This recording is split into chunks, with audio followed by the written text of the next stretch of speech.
Mais jusqu'à présent, il n'y a jamais eu d'alerte. Depuis que je suis élu, il n'y a jamais eu d'alerte de ce type.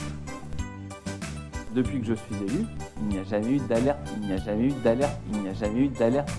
Et jusqu'à présent, depuis que je suis élu, il n'y a jamais eu d'alerte, il n'y a jamais eu d'alerte, il n'y a jamais eu d'alerte. Et jusqu'à présent, il n'y a jamais eu d'alerte, il n'y a jamais eu d'alerte. Depuis que je suis élu, il n'y a jamais eu d'alerte, il n'y a jamais eu d'alerte, il n'y a jamais eu d'alerte. Mais jusqu'à présent, il n'y a jamais eu d'alerte, il n'y a jamais eu d'alerte.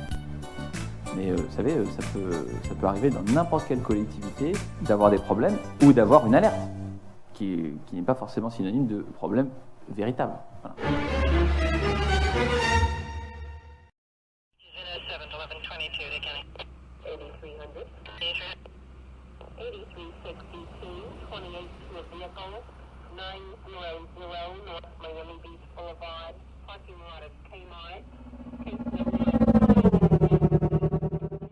On y va.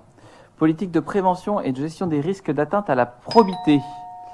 La présentation est faite par Véronique Delatoine. Monsieur le maire, mes chers collègues, donc comme vous le savez, la loi Sapin 2, en fait, l'objectif du point, c'est de vous présenter la politique de prévention et de gestion des risques d'atteinte à la probité et par là même de prendre acte de la communication de cette politique. Cette politique, elle s'inscrit, enfin cette communication, elle s'inscrit dans les impératifs posés par la loi Sapin 2, relative à la transparence et à la lutte contre la corruption et à la modernisation de la vie économique, qui oblige les organisations à prendre certaines mesures pour prévenir, détecter et puis aussi traiter les risques d'atteinte à la probité. La ville de Clamart s'engage donc dans cette optique de conformité, d'une part en respectant la loi que je viens de vous préciter, et d'autre part en s'engageant dans un objectif de certification de la norme internationale ISO 37001 qui elle-même vise à lutter contre la corruption. Dans ce cadre, est présentée aujourd'hui la politique de prévention et de gestion des risques d'atteinte à la probité qui introduit l'impulsion donnée par la ville, qui précise le périmètre et les principes d'action et qui détaille la mise en œuvre du dispositif. Donc voilà, je vous demande de bien vouloir prendre acte de la communication de cette politique de prévention que vous trouverez en lien sur le site de la ville. Voilà. Monsieur Doche. Alors, désolé, c'est une incompréhension, j'avais juste levé la main pour avoir la réponse sur le point 52 de la question précédente. Et sur cette question-là, c'est M. Asti qui prendra la parole pour nous. Alors, Monsieur Asti. Deux questions sur ce document. Dans les citations sur les délits de corruption, favoritisme, trafic d'influence, concussion, etc., sur prise illégale d'intérêt, il est fait référence aux agents publics qui sont visés par les articles du Code pénal. Et parfois, dans les exemples qui sont donnés, on parle des élus. Et les élus sont-ils considérés comme des agents publics ? Autre question. Dans le document joint, vous indiquez l'existence d'un comité d'éthique qui va se réunir régulièrement. Pouvez-vous nous indiquer quels sont les membres, les personnes qui siègent dans ce comité d'éthique et comment nous, élus d'opposition, seront informés des décisions? À ce propos, avez-vous réfléchi à l'idée d'inclure un ou des membres de l'opposition dans ce comité d'éthique? Merci. Merci beaucoup. Y a-t-il d'autres questions sur cette délibération? Je n'en vois pas. Écoutez, il faut remettre un petit peu les choses en perspective. On est dans une commune où on a subi, l'image de la commune a été dégradée par une affaire de corruption grave qui a donné lieu à condamnation. C'est la raison pour laquelle on a entamé un certain nombre de démarches.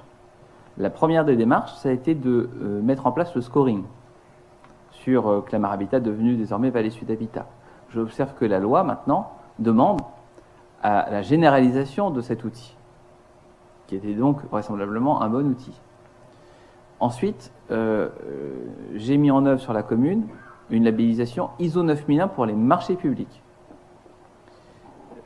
Il y a peu de collectivités qui bénéficient de cette labellisation.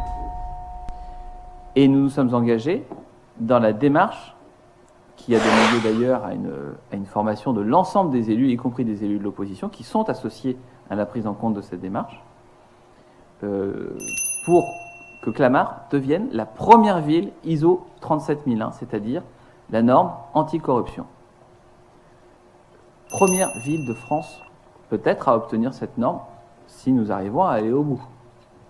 Dans le cadre de cette procédure, il y a des documents qui nous sont demandés, il y a des démarches qui nous sont demandées, il y a des principes qui doivent être arrêtés, il y a un nombre d'exigences considérable. Donc, j'entends que vous souhaiteriez qu'on aille au-delà de ces demandes et qu'on soit plus royaliste que le roi, mais on va déjà commencer par satisfaire ces très très nombreuses exigences, ces très très nombreuses demandes, et ensuite on verra s'il est possible d'améliorer encore le système. Bon. Et donc dans ce comité d'éthique, il y a notamment le directeur général des services, il y a la directrice de cabinet aussi je crois, et qui d'autre ? La direction des affaires juridiques et l'adjointe du directeur général des services qui a suivi le dossier depuis le début. Donc c'est pas une organisation politique, c'est pas une représentation du conseil municipal. C'est l'objectif, c'est de réunir ce comité autant que de besoin, parce que ça fait partie des questions que vous souhaitiez soulever, et que ça soit la référence en cas d'alerte. Mais jusqu'à présent, il n'y a jamais eu d'alerte, depuis que je suis élu, il n'y a jamais eu d'alerte de ce type. Voilà. Mais vous savez, ça peut arriver dans n'importe quelle collectivité d'avoir des problèmes ou d'avoir une alerte, qui n'est pas forcément synonyme de problème véritable. Voilà. Donc voilà, tout ça se met en place, c'est nouveau, il faut que tant que tout le monde assimile ces procédures, mais je crois qu'on aura fait un très grand pas en avant en la matière. Et je remercie Véronique Delatouane d'avoir porté ce dossier et de continuer à porter ce dossier. Avec ces précisions, je mets aux voix qui est contre, qui s'abstient, qui ne prend pas part au vote. C'est l'unanimité. Je vous en remercie. Nous prenons acte.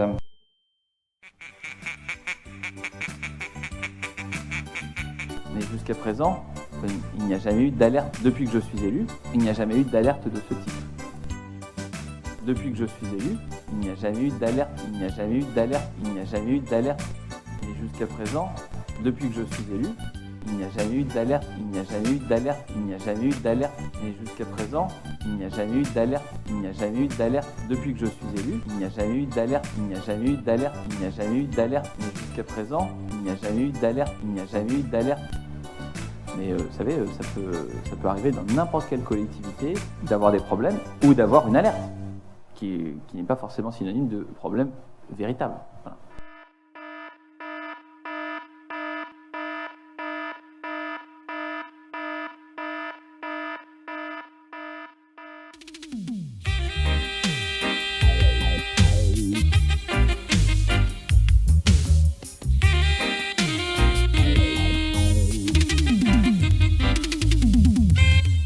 Trop de blabla, il me dit cet homme-là, trop de tracas j'ai donné déjà, trop de train.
que je ne